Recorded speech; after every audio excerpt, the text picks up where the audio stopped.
Good afternoon, everyone. Empty Field Sesshin, Wednesday, July 2026. Taking refuge. I take refuge in Buddha. I take refuge in Dharma. Taking refuge in Sangha.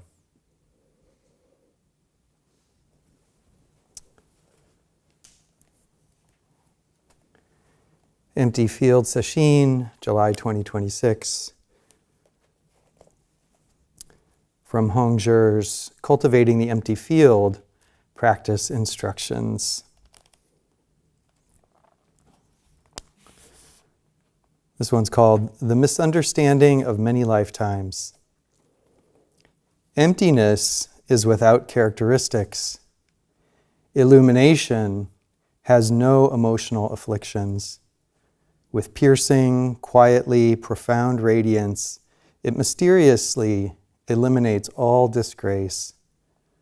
Thus one can know oneself. Thus the self is completed. We all have the clear, wondrously bright field from the beginning. Many lifetimes of misunderstanding come only from distrust, hindrance, and screens of confusion that we create in a scenario of isolation. With boundless wisdom, journey beyond this, forgetting accomplishments, straightforwardly abandon stratagems, and take on responsibility. Having turned yourself around, accepting your situation, if you set foot on the path, spiritual energy will marvelously transport you. Contact phenomenon with total sincerity, not a single atom of dust outside of yourself.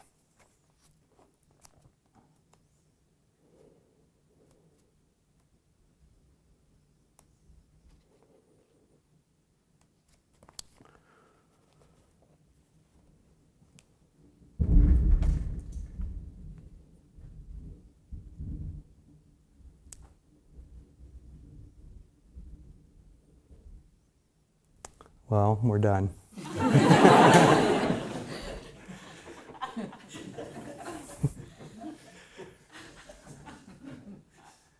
What can compete with that?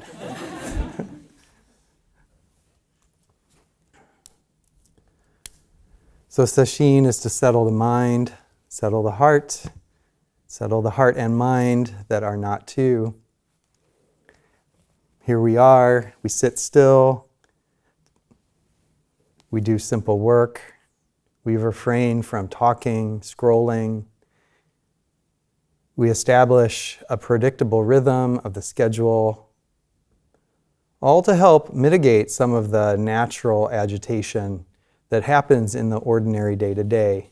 And you all know this. That's why you're here. It's a sesshin. And we do this all together. And this is all to lay the groundwork to engage in our method of meditation in order for the mind and heart to settle so we can see clearly.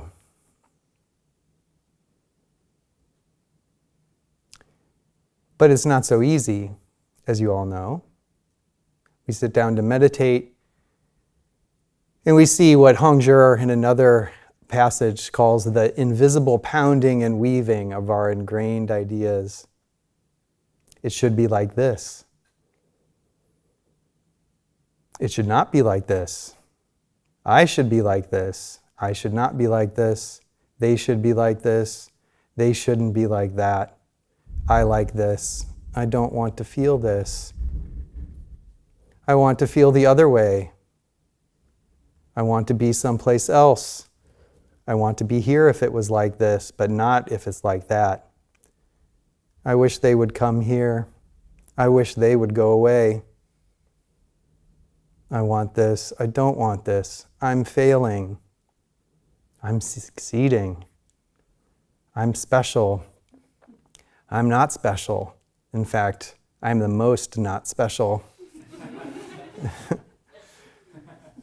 We perceive all kinds of hindrances and obstacles, this ingrained pounding and weaving of our ingrained ideas, of the way that we relate to ourselves and others.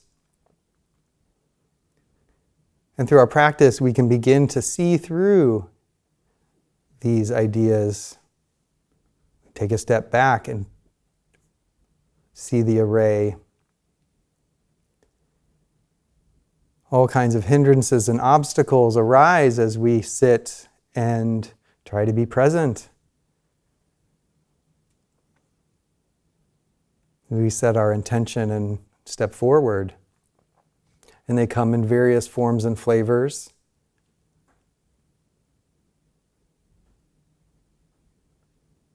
Not surprisingly, some meditators experience sleepiness. I don't know if anyone here has. I am kidding. In fact, all meditators will. Maybe this talk will contribute to sleepiness. But these hindrances, the way that we relate to our practice and what arises, we think that it's personal, but it's not personal. Although we experience it right here in what feels personal. But these are energies that all meditators, most all meditators, any meditator I've met have experienced. Anxiety or worry,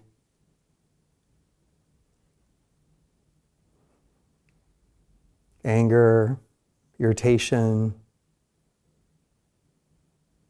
sleepiness. And the Buddha, all the way back to the Buddha, talked about some of these things. And there's a whole discourse where the Buddha taught multiple ways to work with sleepiness. It's kind of great because it stars the Buddha and one of his premier disciples who is feeling sleepy, Moggallana. Also known, he was one of the Buddha's seen as one of the Buddha's closest disciples, and is described as one of his.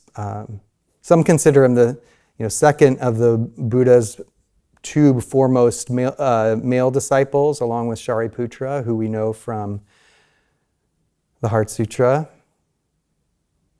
So this is called the Kapala Sutta on nodding, translated by Thanissaro Bhikkhu.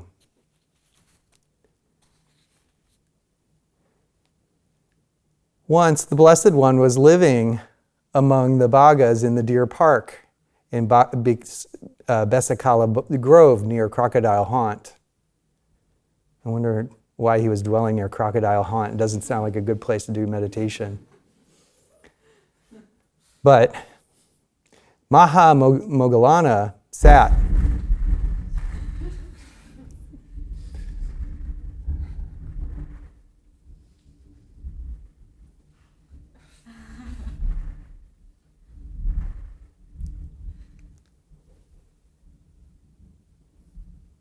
Let's feel that in the body.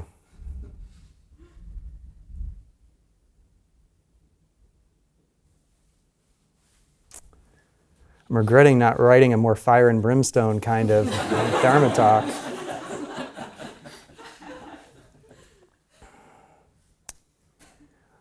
Moggallana sat nodding near the village. The Blessed One, with a purified divine eye surpassing the human, saw Venerable Moggallana as he sat nodding near the village.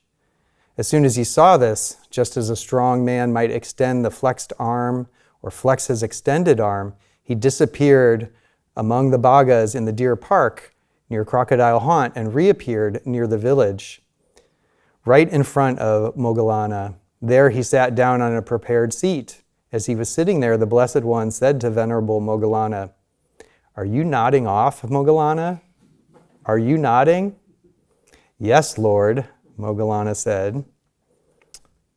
"Well then, Moggallana, whatever perception you have in mind when drowsiness descends upon you, don't attend to that perception. Don't pursue it. It's possible that by doing this, you will shake off your drowsiness." And then the Buddha goes on and gives like 8 different ways for Moggallana to work with sleepiness.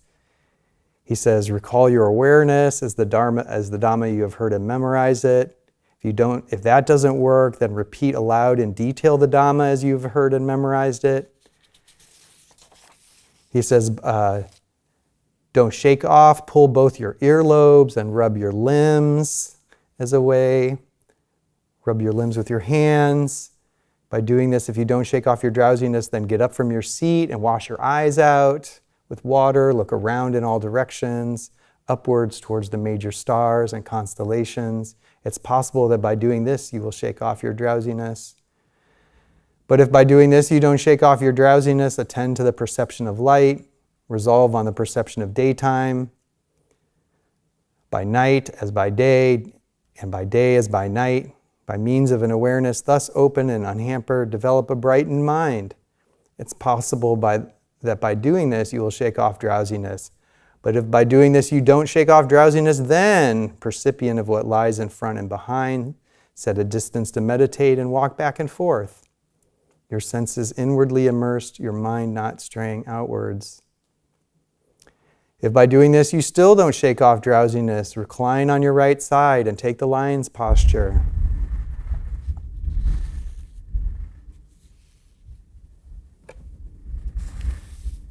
So I read this not for you to memorize ways to work with drowsiness, but one is that right here the Buddha is talking about being creative in our practice, meeting the circumstances.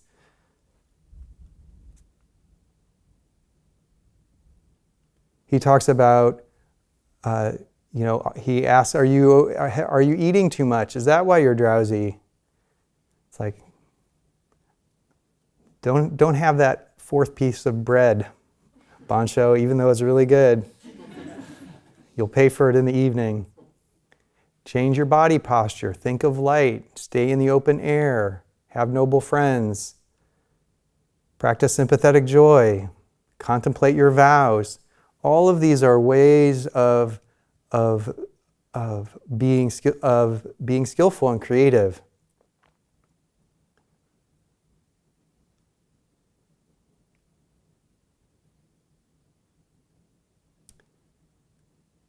And fundamentally, it's meeting ourself with ourself and seeing what is an appropriate response. It might be as simple as opening our eyes.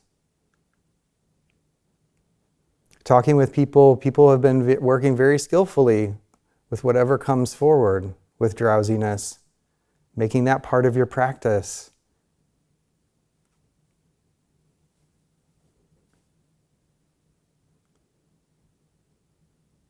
But it's meeting our circumstances without aversion.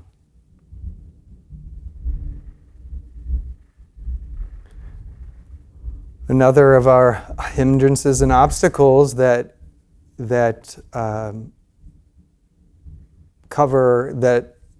create our sense of isolation, create this sense of self and cloud the mind is comfort seeking. The body feels fatigue. Do your best to take care of it. Stretch before sitting, change your cushion, but don't get in a struggle with the body. Your body is innocent. Don't blame your body. Don't blame yourself. Don't blame yourself. Don't blame your sesshin. If you have a body, it will be uncomfortable. It will get sick. It will die.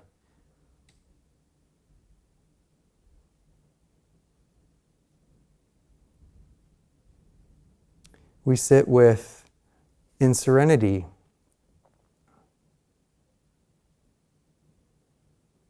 The silent of silent illumination is not a blank mind.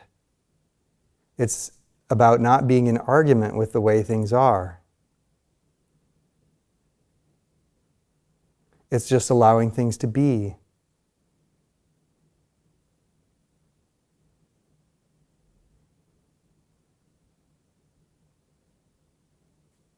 We feel hot, just feel hot. Feel sweaty, just feel sweaty. Feel sleepy, just feel sleepy. Just experience it fully. It'll change. But we don't wait for it to change. We watch it. We watch it come, are with it completely, and then see it change.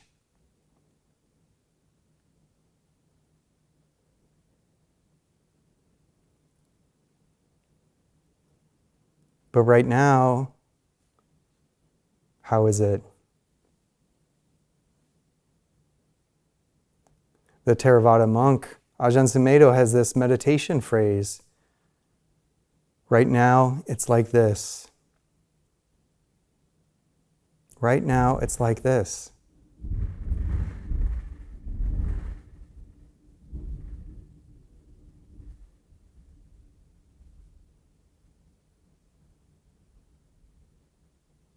So can you bring that to your practice? Sweaty, hot, tired, bright.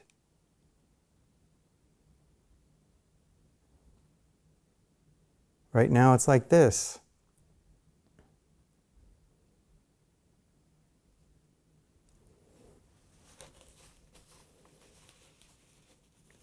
So it's important to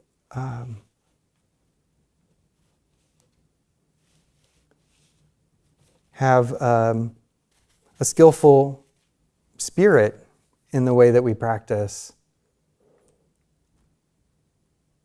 It's tricky. If you practice, we say relax. If you practice with too relaxation, too much, we end up practice sleepiness or numb out.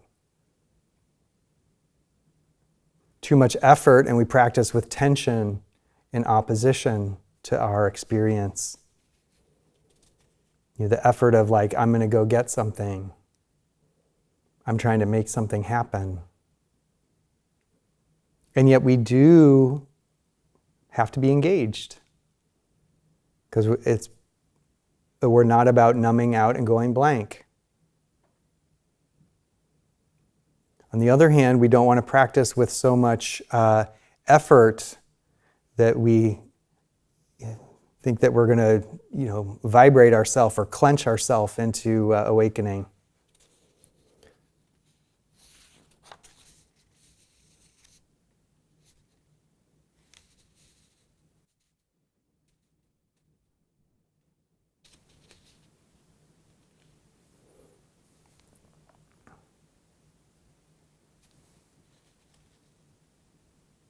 So it takes faith. It takes faith and trust, or trust in the practice. Trust in your method.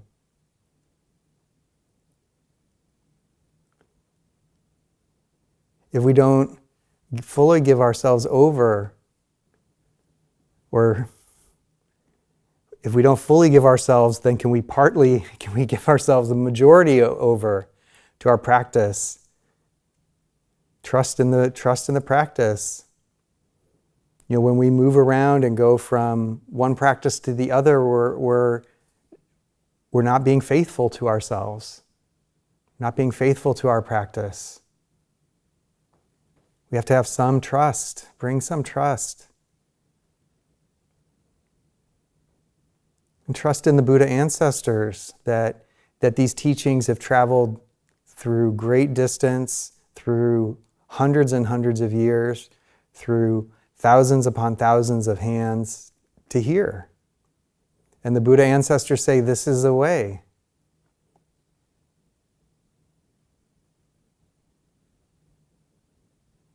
Do this practice with your whole heart.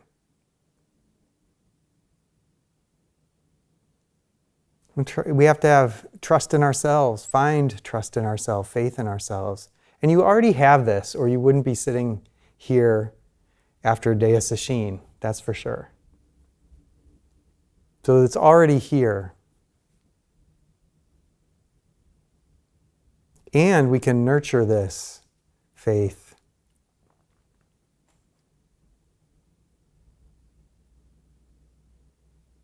So we don't reinforce doubt and confusion, but we have faith, trust. Trust in ourselves and our own intuition to be creative as well. It takes determination, persistence, continuity. This is what Jogan was talking about on the very first talk, about bringing continuous awareness.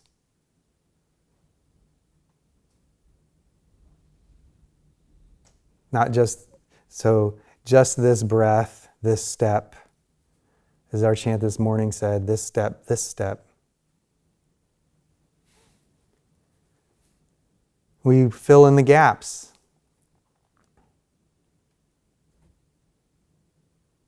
When we sit down, we begin a sesshin. It's patchy, as Jogan was saying. So we sew the patches together. We fill it in. We find bits and pieces to fill in the gaps. So then it becomes just seamless.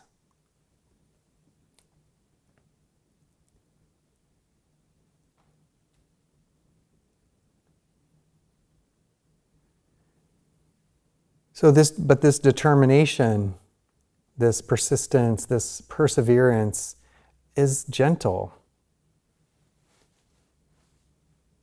It's gentle.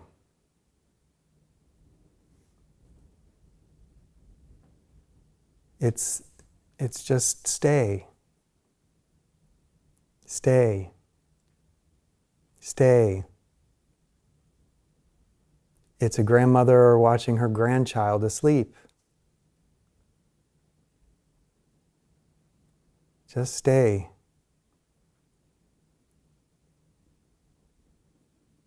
We have to both be engaged and awake, wakefulness, and without extra tension. So how do we do this?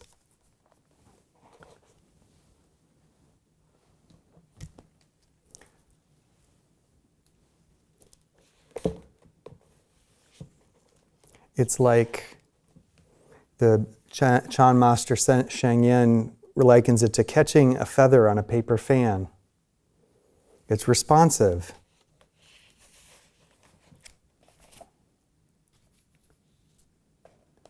Here he says, sometimes the wandering of the mind is due to fatigue or lack of energy. There may be a physiological cause for it. Maybe you do not actually feel drowsy, nevertheless the energy for concentration is lacking. The art of it is to recognize again and again the state of mind. If it is wandering, simply bring it back. By doing this again and again, eventually the body energy will be renewed. You will have fewer periods of wandering thoughts. There is a daily cycle of energy. Within some periods, you will have less than at other times. This is natural. There's no need to fight. Simply be attentively aware at all times. We can make an analogy here. Meditation is like using a fan, the old-fashioned handheld type. Be nice to have one right now. Jisha? You have the task of catching a feather on the fan. Every time you move the fan, the feather is likely to be blown away. It's a delicate business. You have to hold the fan quite still, just under the space through which the feather is sinking of its own motion. The feather then comes to rest on the top of the fan. You can imagine how difficult or how easy this may be. Any use of force and the feather is lost. Yet once you grasp the principle, it is something very easy to do. Stilling the mind is like catching a feather with a fan. It needs patience and persistence.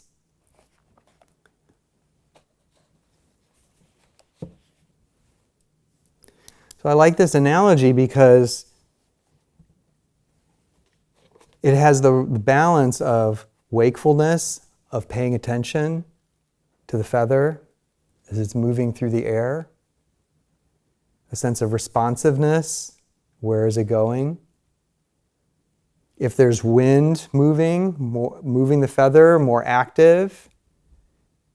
If there's not, more at rest.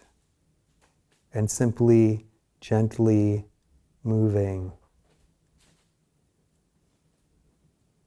So in this way, with our own practice, sometimes we need to bring extra energy. This is the... Jisha, will you please drop the feather?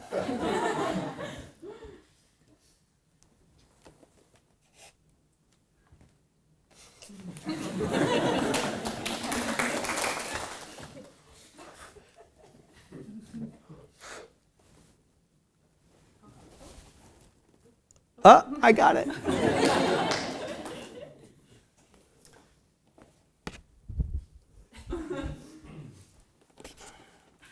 Just like that. So think about that for your own practice. Maybe ways then when you've skillfully responded to something that's arising. Maybe you felt pain and you met it in a certain kind of way. That was a skillful response, that that you were able to stay with it with kindness, and you learned something from that. Or maybe you were practicing with falling asleep, and you responded in certain ways, and you went from just falling asleep to making it part of your practice. Or maybe you were experiencing strong emotion, grief or regret, and you were able to just hold it and have it be there, and it didn't end you. This is the engagement. This is the both the creativity and the stepping forward and meeting it as best we can. And it's about staying the whole way down. The whole way down.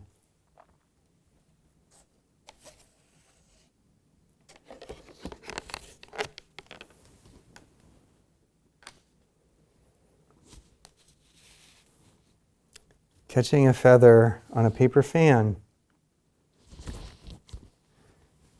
The right balance, engaged and gentle.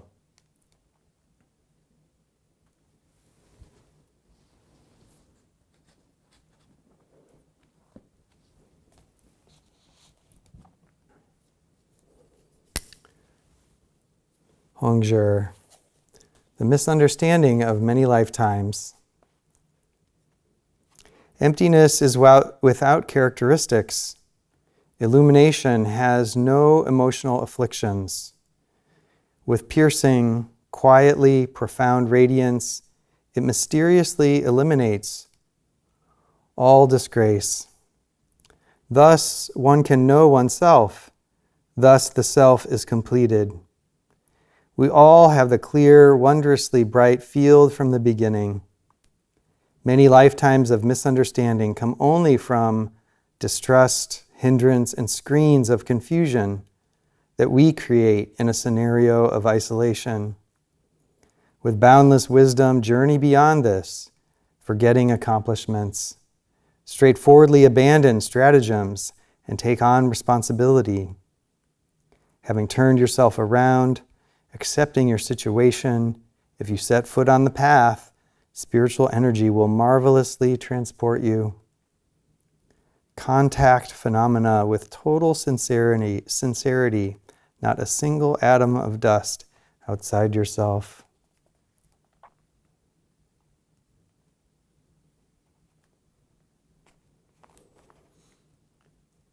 Not a single atom of dust outside yourself.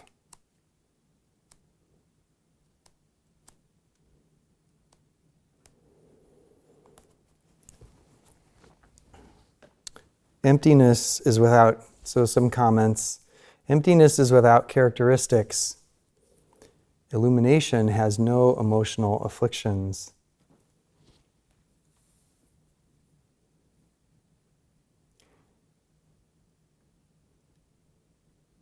This does not mean that there are no emotions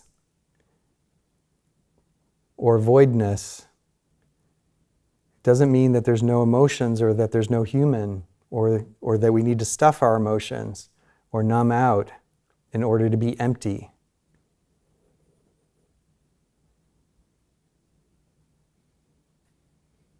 No, it's that the emotions are experienced within this great spaciousness of our being. Emptiness has no characteristics because it is all characteristics. All characteristics are marked by emptiness. It's only the person that names them, divides them, tries to say good or bad, or even name them. I'm having an emotion.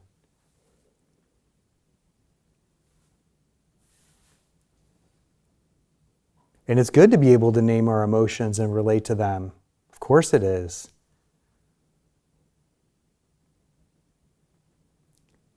Can we, in sesshin, experience these familiar emotions and hold them differently? Hold them in another way? Experience this fully arising energy.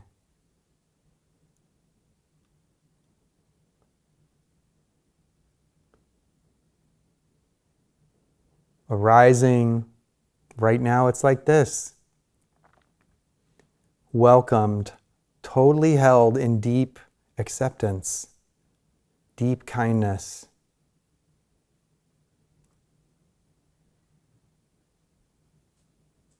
And then allowed to go with no residue, no trace.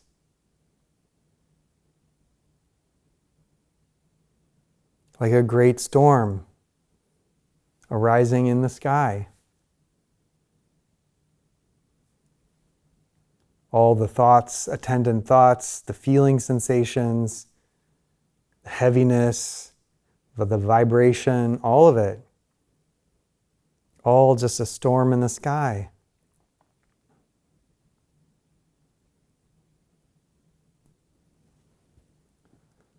Hongzhi.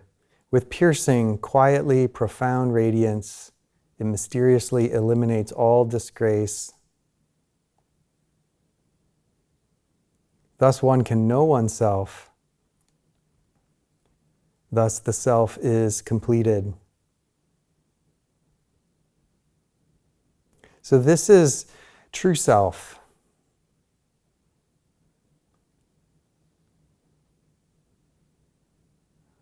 For Hongzhi, the pounding, the invisible pounding and weaving of lifetimes of beliefs is what makes this small afflicted self that feels afflicted by emotions, feels afflicted by circumstances, feels afflicted by heat and sweat.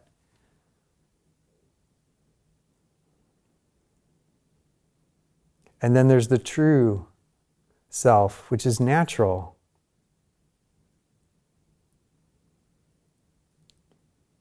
It hasn't created a scenario of isolation, a story. It's just wondrously open,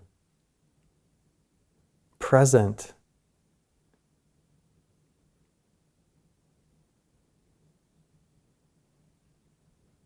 He says, we all have the clear, wondrously bright field from the beginning.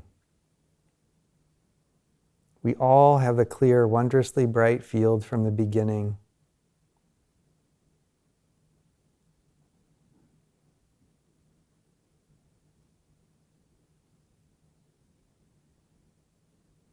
This mind, this being,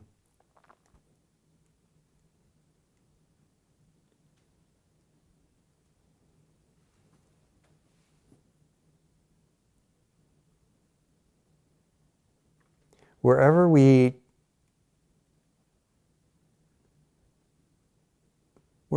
turn and really look,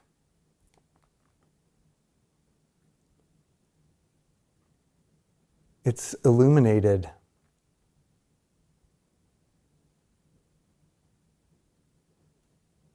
The mind is not stuck.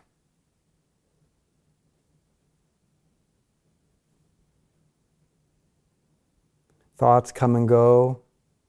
So what is the evidence of this clear, wondrously bright field from the beginning?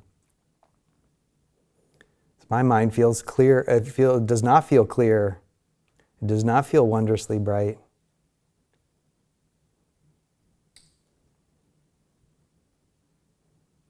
What do we do about that when we don't feel it?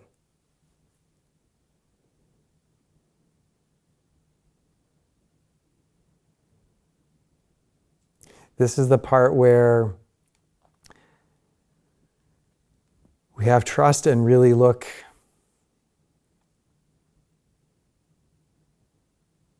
We trust in the practice, we trust in the ancestors, we trust in what's underneath all the afflicted thoughts and emotions and all the chaos in the mind.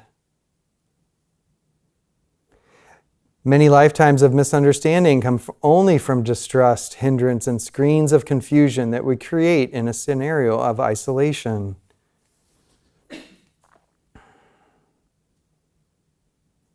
This clear, wondrously bright field is obstructed, appears obstructed. Over and over again, thoughts of separation, a story about who I am and you are, and I need to get you to do what I want so I can have what I want and not get what I don't want.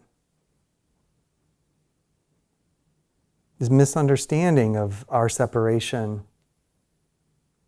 this small ego self that obscures the brightness.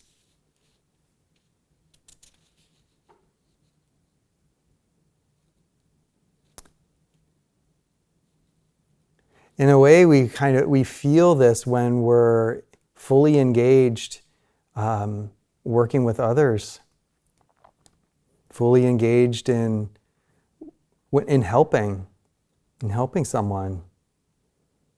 That the separation, that parent separation, can fall away.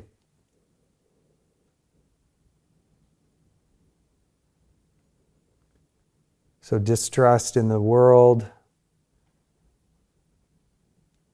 distrust. So we work on practicing trust. What can I trust? This is why we keep our practice as simple as it can be, because we can trust in the direct experience of the body in contact with your seat. You can trust in the direct experience of the hara, breath in the hara, low in the body. We disengage from the pounding and weaving of belief and thoughts. We don't feed it.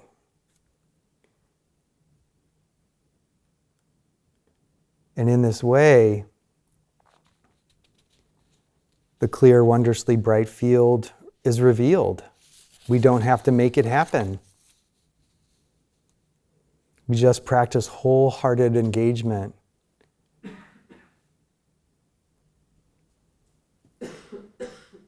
With boundless wisdom, journey beyond this, forgetting accomplishments, straightforwardly abandon stratagems and take on responsibility. With boundless wisdom, this is wisdom without boundaries, between concepts of this and that, between knowing and not knowing, coming and going, here and not here.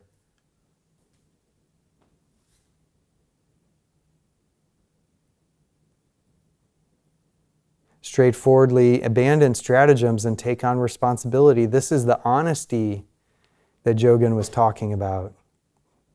Taking on responsibility is being totally honest. Totally honest with ourselves. That doesn't mean hard on ourselves either. Doesn't mean, because that's dishonest too. The sort of endless self-criticism and self-judgment, that's not honest either. We're not the best and we're not the worst. So drop all of that. Just wholeheartedly engage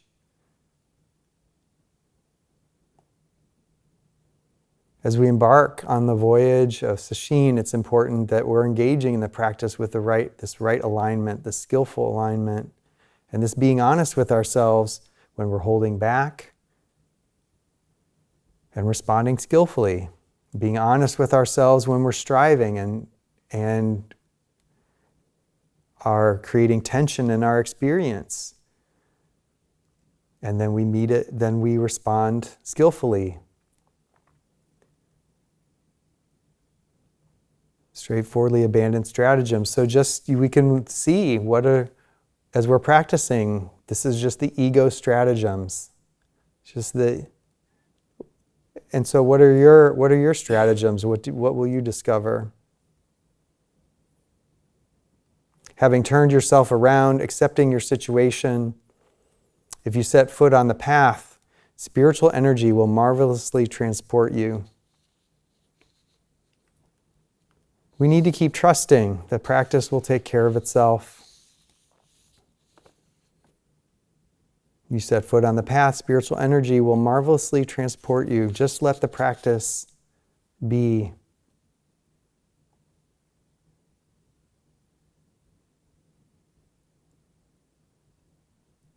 Contact phenomenon with total sincerity, not a single atom of dust outside yourself. Whatever we experience, we feel it fully. The dust and the brightness. The dust and the brightness that illuminates the atoms of dust that dance in sunlight.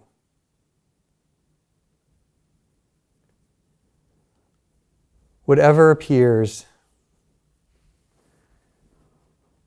Hongzhi says in another of his practice instructions, he says, whatever appears is instantly understood, and you know how to gather it up or how to let it go. Whatever appears is instantly understood, and you know how to gather it up or how to let it go. Be a white ox in the open field. Whatever happens, nothing can drive him away.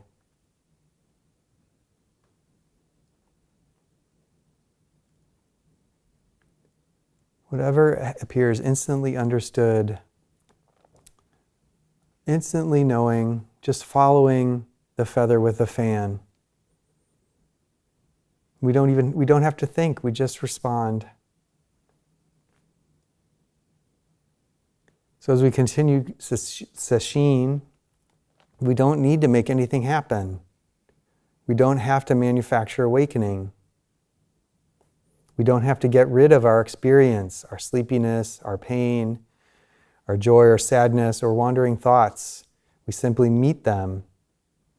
We simply meet them. Right now, it's like this.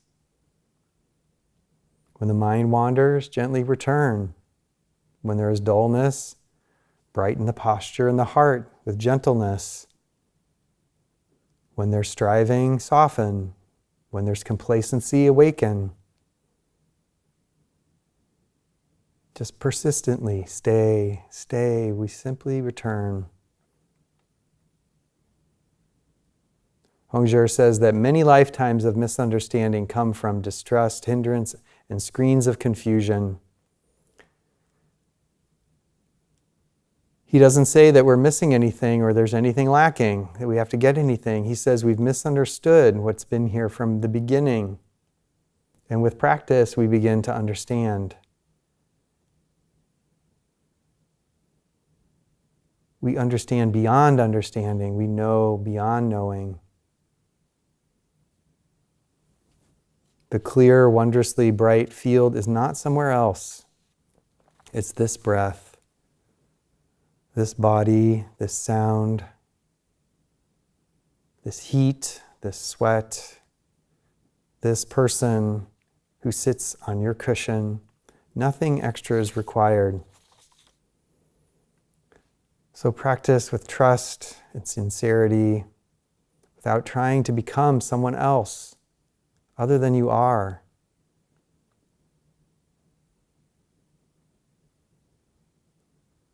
be like this white ox in the open field. Whatever happens, nothing can drive him away.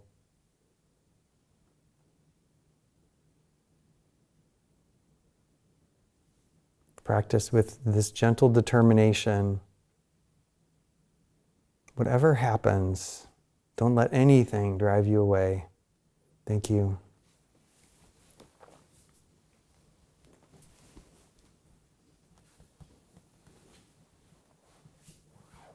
Chant cards.